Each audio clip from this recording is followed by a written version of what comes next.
आपके इल्म में है कि ज़ैबनिसा ज़ेबी मेरा नाम है, कराची पाकिस्तान से मेरा ताल्लुक़ है।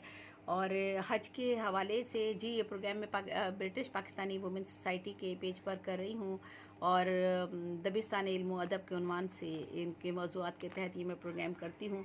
तो ये कुछ इस्तिलाहाती समझ लीजिए, कुछ हज के हवाले से तफसीलन तो नहीं, क्योंकि हज के हवाले से हज एक बड़ा मौजू है।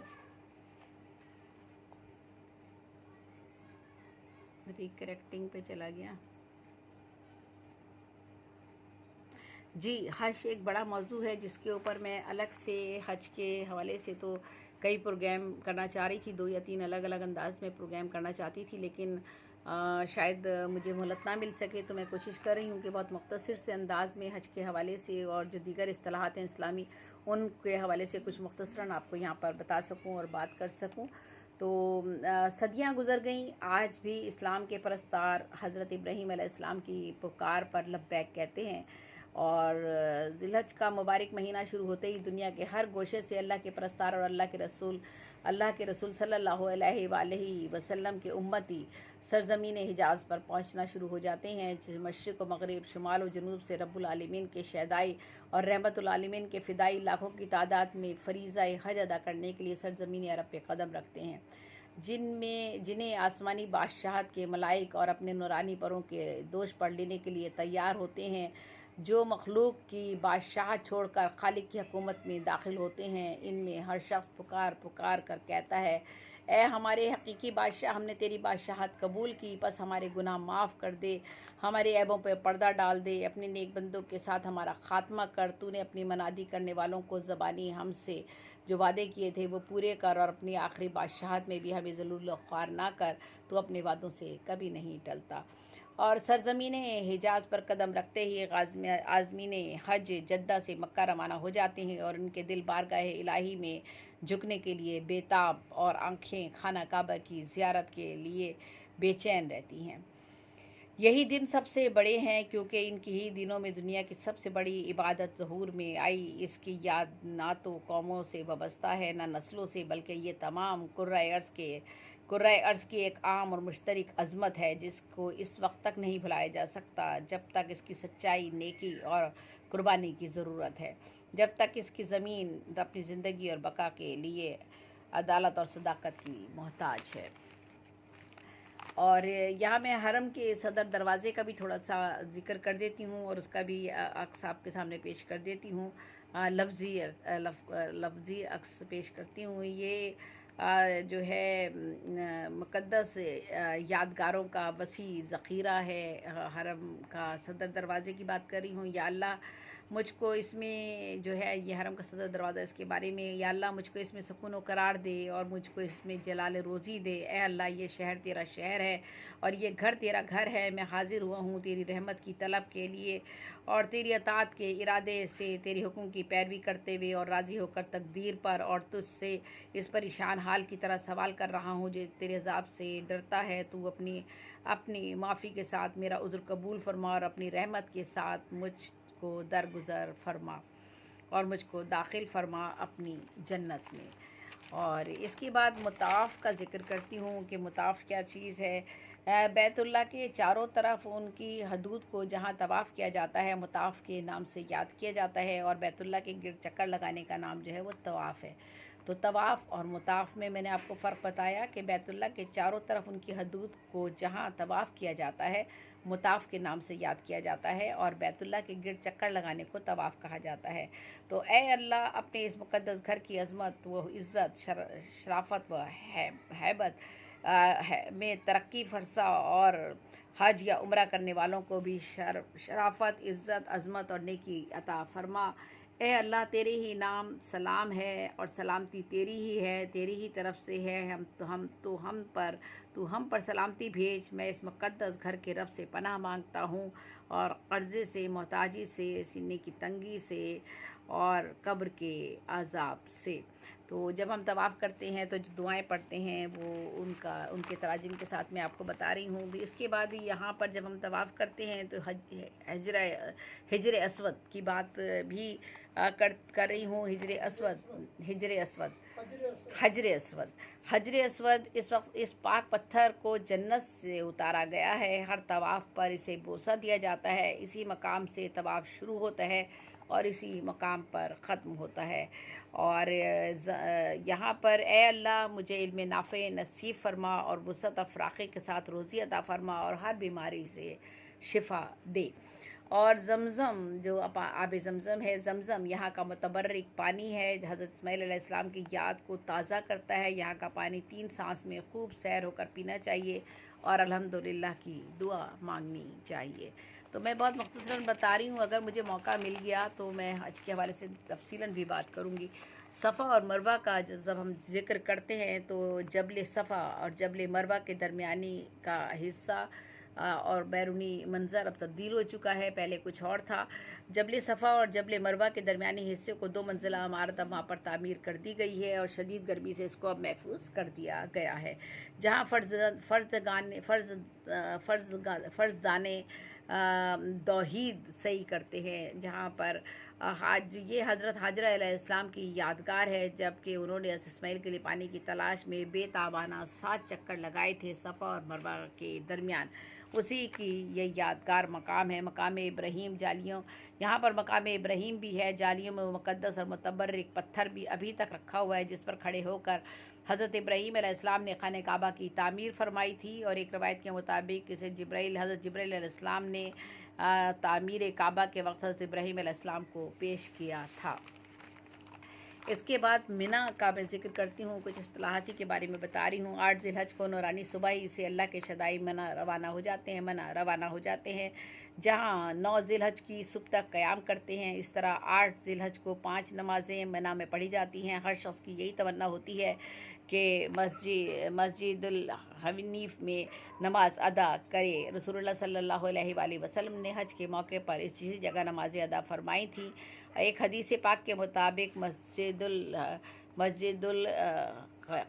खईफ में 70 अंबिया अकराम ने नमाज अदा फरमाई, जिनमें हज़रत मूसा अलैहिस्सलाम का नाम नामी भी शामिल है।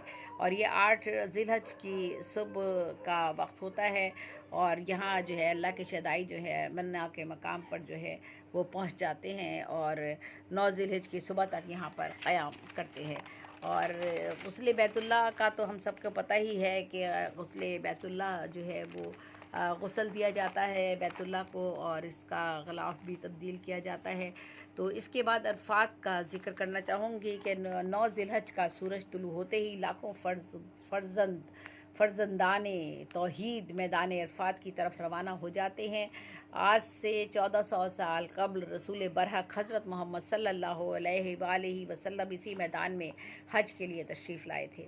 जुम्मे का दिन था। सरवरे कायनात की सवारी वादी अरीनत से मैदान अरफात में दाखिल हुई और आज भी मस्जिद नमरा या मस्जिद अरफात की इसी दिन की याद दिलाती है, जहाँ 2 जहानों के सरदार रहमतुल आलमीन शाफ़े मैशा रसूल करीम हज़रत मोहम्मद सल्लल्लाहु अलैहि वसल्लम ने क़याम फरमाया था। इस जगह को ये फ़ख्र भी हासिल है कि सुल्तान कौनैन शाफ़ी मैशर शफ़ी उमम हज़रत मोहम्मद सल्लल्लाहु अलैहि वसल्लम के पाए मुबारक से ये जगह सरफराज फरमाई थी। आज भी 9 ज़िलहज को ज़ोहर और असर की नमाज़ें ज़ोहरी के वक्त अदा की जाती हैं और इसी जगह से हज का खुतबा तमाम आलम इस्लाम के लिए नशर किया जाता है। ये वो अरफात की वो जगह है। और मैं जबल रहमत का भी यहाँ ज़रूर ज़िक्र करना चाहूँगी। मैदान अरफात में जबल रहमत यानी मैदान अरफात में ये जबल रहमत का जो जबल है, ये जो जगह है, ये जो सरज़मीन है, ये जो सरज़मीन हिजाज़ का एक और आला और अफजल मकाम है। एक रवायत के मुताबिक इस सरज़मीन को ये फ़ख्र हासिल है कि परवरदिगार आलम ने हज़रत आदम अलैहिस्सलाम की मुआफ़ी इसी मकाम पर और आज ही के दिन कबूल फरमाई थी।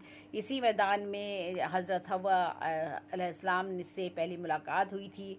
इसी मैदान में हज़रत इब्राहीम अलैहिस्सलाम को हज़रत जिब्रील अलैहिस्सलाम ने हज के मनासिक सिखाए थे। जबल रहमत की बात कर रही हूँ। एक रवायत के मुताबिक मैदान अरफात ही मैदान हशर है, जहाँ गुनाह व सवाब का हिसाब होगा। अल्लाह ताला रहम फरमाए, अल्लाह ताला रहम करे। यानी यही मैदान, एक रवायत के मुताबिक है कि यही मैदान हशर होगा जहाँ गुनाह और सवाब का हिसाब होगा। ज़वाल के बाद सैयदुल अंबिया अपनी ऊँटनी कस्वा पर सवार होकर बतने अरना में तशरीफ़ लाए। ये जगह मैदान अरफात में जबलुल रहमत के दामन में वाक़या है।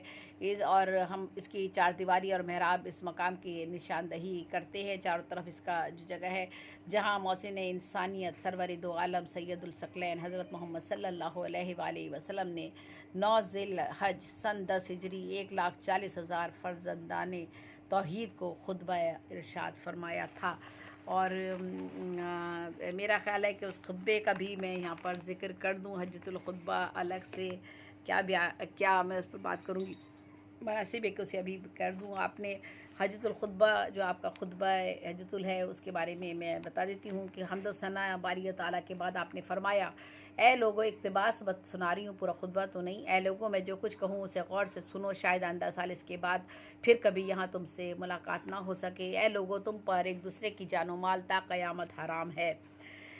जिस किसी के पास दूसरे की अमानत जमा है हो, उसके मालिक को लौटा दी जाए। आज से हर किस्म का सूद ख़त्म किया जाता है। इस अमाल के सिवा तो ना तुम एक दूसरे पर जुल्म करो, ना क़यामत के दिन तुम्हारे साथ जुल्म किया जाएगा। खुदा ताला ही ने सूद को मना फरमाया। अब्बास बिन अबू मुत्तलिब का जो सूद दूसरों के ज़िम्मे वाजिबुल अदा है, उसे मौकूफ़ किया जाता है। जहालियत के मक़तूलीन का क़सास वदीयत दोनों का रदम करार दी जाती हैं। सबसे पहले मैं ही रबिया बिन हारिस बिन अबू मुत्तलिब के खून का बदला दियत की माफ़ करता हूँ। इसके बाद मुझे बताना कि ज़न और शौहर दोनों एक दूसरे के सामने जवाबदेह हैं। अज़ा जुमला ये है कि किसी औरत के लिए गैर मर्द को अपने करीब करने का हक़ नहीं, और ये कि औरतों को बेहयाई के इर्तिकाब से मुतलक किनारा कश रहना चाहिए। अगर औरतें ऐसा लावालीपन छोड़ दें तो दस्तूर आम के मुताबिक उनके खुर्दोनोश और उनके लिबास का पूरा लिहाज रखो। उनके मामले में उसने सलूक से हाथ ना खींचो। वो तुम्हारे निकाह में आ जाने से तुम्हारी पाबंद हो जाती हैं और इन मायनों में अपने नफ्स की मालिक नहीं रहती। और लेकिन तुम भी ख्याल रखो, आखिर कलमा इजाब व कबूल के साथ ही तुमने अल्लाह की इस अमानत को अपनी तहवील में लिया है और इन्हीं कलमात के साथ उन्हें खुद पर हलाल किया है। ए लोगों, गौर से सुनो, जो कुछ तुमसे कह रहा हूँ इसकी वजाहत के लिए जो चीज़ें छोड़े जा रहा हूँ, अगर तुम इसे मजबूती के साथ पकड़े रहोगे तो कभी ठोकर ना खाओगे।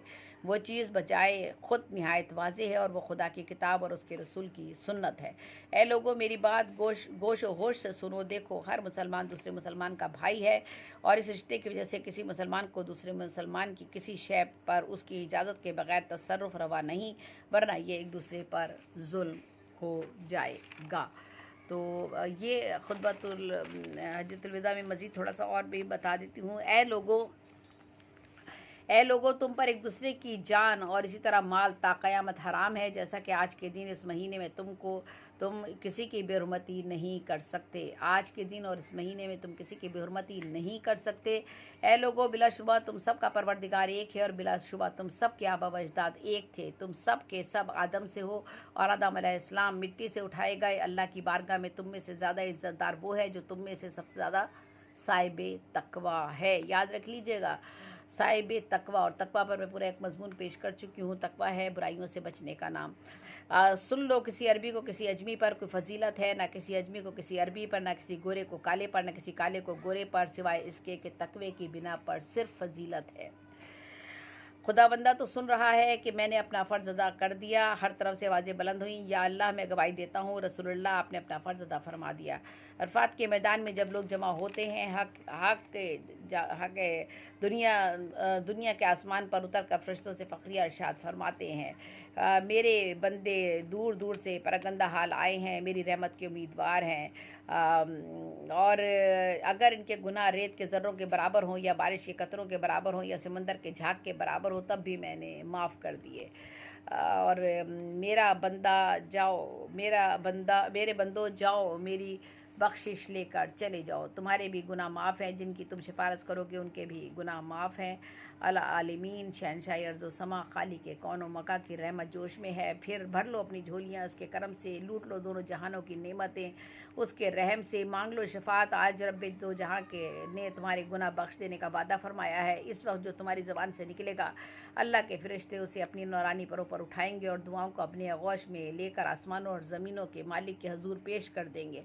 वो कबूल करने वाला है, वो माफ़ करने वाला है। या अल्लाह हमें दीन और दुनिया में सरफराज फरमा। या अल्लाह हमें कब्र के अजाब और दोज़ख की आग से बचा।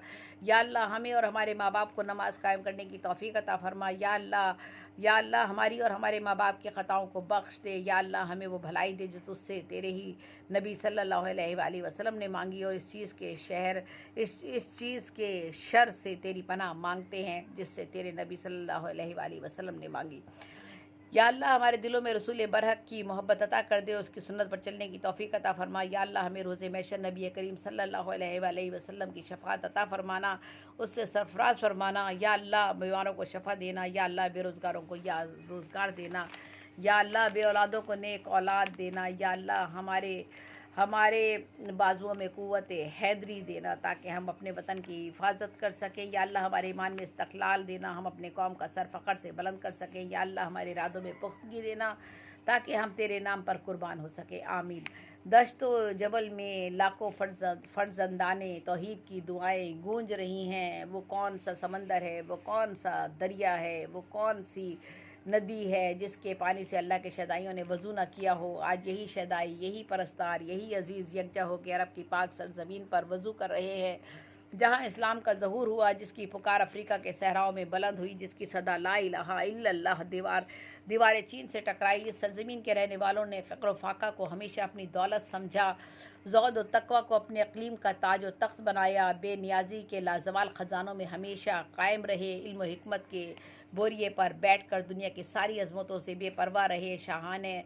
शाहाने आलम ने इनके फटे पुराने दामनों को अक़ीदत व एहतराम से बोसे दिए। उन्होंने अल्लाह की चौखट पर सर नियाज झुकाकर तमाम कुरैश की अज़मत और रिफ़तों को अपने सामने सिरनुगू देखा।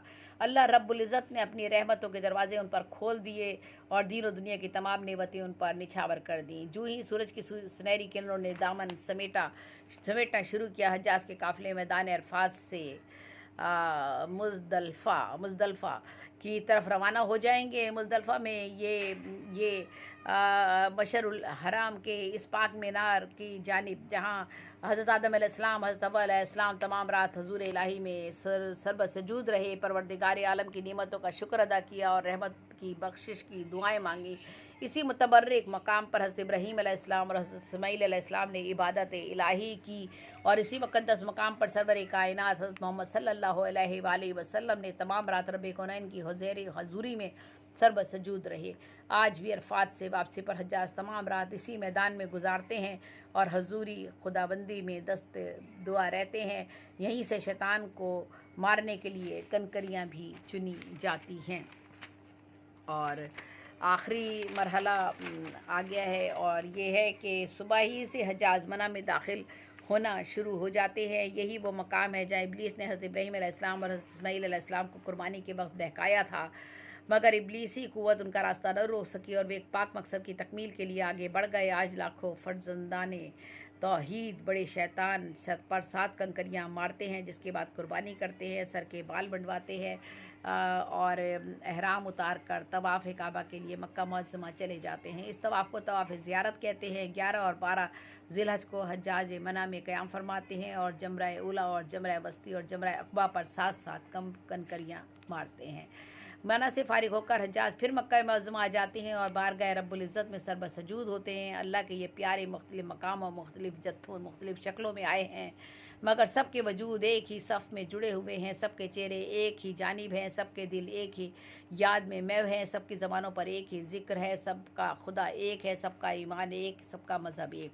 मुसलमानों दावत इस्लाम पर लब्बैक कहो, तालीम इलाही को अपना दस्तूर अमल बना लो। हर लफ्ज़ को जो अल्लाह के मुक़द्दस नबी सल्लल्लाहु अलैहि वसल्लम की ज़बान मुबारक से निकला है अपने अमाल व अफ़ाल में महफूज़ कर लो। उन आयात करीमा पे गामज़न हो जाओ जिन्होंने यसरब और पताह की रेगिस्तानों में इसरार इलाही के पर्दे उठा दिए थे। यही मुसलमानों की शान है और यही मुसलमानों का ईमान है। और खाना काबा, ये जो अजीम खाना काबा जो है ये निफ्स दायरे की शक्ल में तकरीबन 4 फीट बुलंद दीवार है, जिसके अंदरूनी हिस्से को हतीम यानी मुक़द्दस नाम से पुकारा जाता है। ये हिस्सा हज़रत इब्राहीम अलैहिस्सलाम के दौर में बैतुल्लाह के अंदर था। आज भी ये मकाम बैतुल्लाह का हिस्सा माना जाता है। फ़र्ज़ नमाज़ें इसी अहाते में अदा की जाती हैं। और जहाँ तक मक्के का ताल्लुक़ है तो ए अल्लाह, ना बना मेरे इस हज को आखिरी ज़ियारत अपने घर की जो हुर्मत वाला है। अगर तू इसको आखिरी ज़ियारत बनाए तो इसका बदला जन्नत इनायत कर। हम लौटने वाले, तौबा करने वाले, इबादत करने वाले, अपने रब की हम करने वाले अल्लाह के शहदाइयों, नमाज कायम रखो, एकाम इलाही की पाबंदी करो, सुन्नत रसूलुल्लाह सल्लल्लाहु अलैहि वसल्लम पर अमल करो और नेकी और सच्चाई को अपना मकसद हयात बना दो। तो आज मैंने ये कुछ इस्तिलाहात जो थी उनको मैंने यहाँ पर ज़िक्र किया, जैसे हर मुख्तलिफ मुताफ़ क्या है और मुख्तलिफ़ चीज़ों के बारे में मैंने थोड़ा सा आपको बताया है। और बस जब सजीबी को इजाज़त दीजिए।